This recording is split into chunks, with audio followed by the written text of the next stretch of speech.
Last week we showed you hundreds of pieces of stolen property Minneapolis police are now trying to return. So when one Minneapolis man learned they had something of his, he figured it was part of that bust. But what he learned only creates more mystery. Fox 9's Rob Wilson joining me now with more. Strange how stolen property resurfaces sometimes years later. Right? Yeah, really strange. You know, on that big bust, that's one thing where you've got hundreds of items, but sometimes solo things are strange. In this case, a class ring. It's not a high dollar item, certainly a high emotional item. This one was considered long gone, but how it came back only begs more questions of how did it wind up where it was.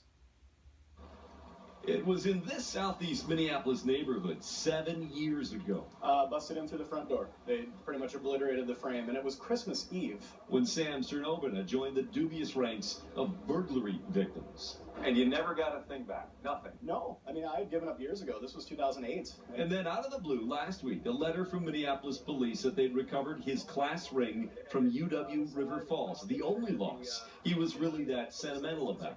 I remember thinking to myself just the other day before I got that letter, I wonder what happened to that ring. You know, I wonder if whoever has it even realized they had it or if it just got thrown out, but...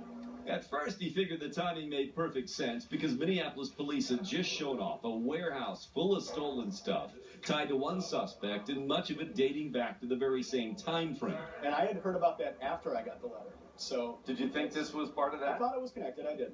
Turned out it wasn't. It was actually found in a random alley in Minneapolis, and it could not have been out there that long, considering it looks almost no different from the day it was stolen.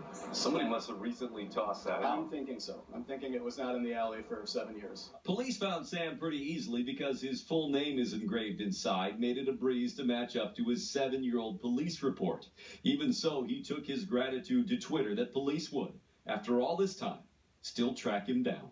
In the end, it's a ring. It's a class ring. Yep. Why are you so ecstatic about it? Well, because I haven't seen it in years, and frankly, I forgot what it looked like. Again, who took it? Who had it? Where was it? How did it wind up tossed into an alley? All questions that we may never know. Sam wore that ring to work today, and after 7 years, was happy to see that it still fits him. Andy, back to you. Maybe he has a sweetheart he can give it to now. Huh? Hey, Robbie.